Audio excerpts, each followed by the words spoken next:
1 ஜூலை 2026 பொதுக்காலம் 13ஆம் வார புதன்கிழமை. முதல் வாசகம் இறைவாக்கினர் ஆமோஸ் நூலிலிருந்து வாசகம். நன்மையை நாடுங்கள், தீமையை தேடாதீர்கள்.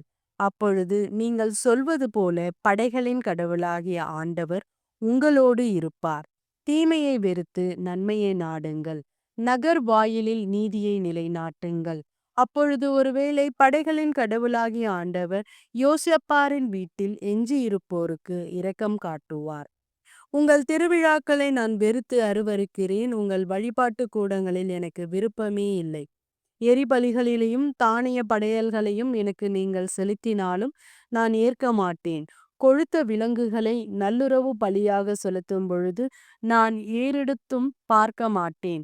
என் முன்னிலையில் நீங்கள் இரைச்சலிட்டு பாடும் பாடல்களை நிறுத்துங்கள்.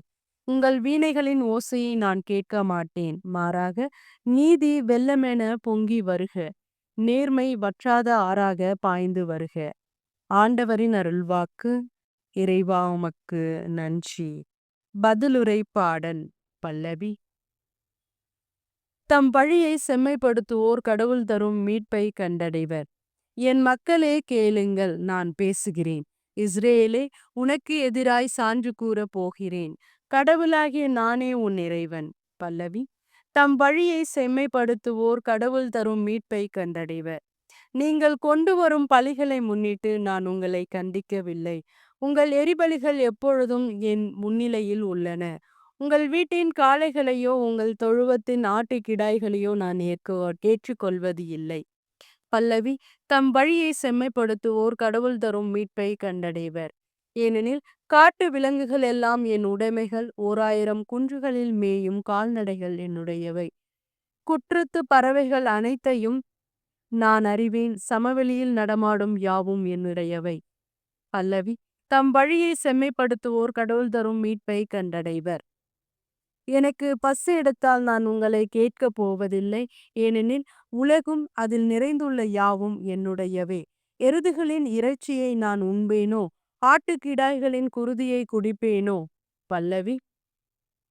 தம் வழியை செம்மைப்படுத்துவோர் கடவுள் தரும் மீட்பை கண்டடைவர். என் விதிமுறைகளை ஓதுவதற்கு உங்களுக்கு என்ன தகுதி? என் உடன்படிக்கை பற்றி பேசுவதற்கு உங்களுக்கு என்ன அருகதை? நீங்களோ ஒழுங்குமுறையை வெறுக்கிறீர்கள், என் கட்டளைகளை தூக்கி எறிந்து விடுகிறீர்கள். பல்லவி. தம் வழியை செம்மைப்படுத்துவோர் கடவுள் தரும் மீட்பை கண்டடைவர். நற்செய்தி வாசகம். மத்தேயு எழுதிய தூய நற்செய்தியிலிருந்து வாசகம். நற்செய்தி வாசகம். மத்தேயு எழுதிய தூய நற்செய்தியிலிருந்து வாசகம். அக்காலத்தில் இயேசு கலிலியாவின் மறுகரையை அடைந்து கதர்னேனர் வாழ்ந்த பகுதிக்கு வந்த பொழுது பேய் பிடித்த இருவர் கல்லறையிலிருந்து வெளியேறி அவருக்கு எதிரே வந்து கொண்டிருந்தனர். அவ்வழியே யாரும் போகாத முடியாத அளவுக்கு அவர்கள் மிகவும் கொடியவராய் இருந்தார்கள். அவர்கள், இறைமகனே, உமக்கு இங்கு என்ன வேலை? குறித்த காலம் வரும் முன்னே எங்களை வதைக்கவா இங்கு வந்தீர் என்று கத்தினார்கள்.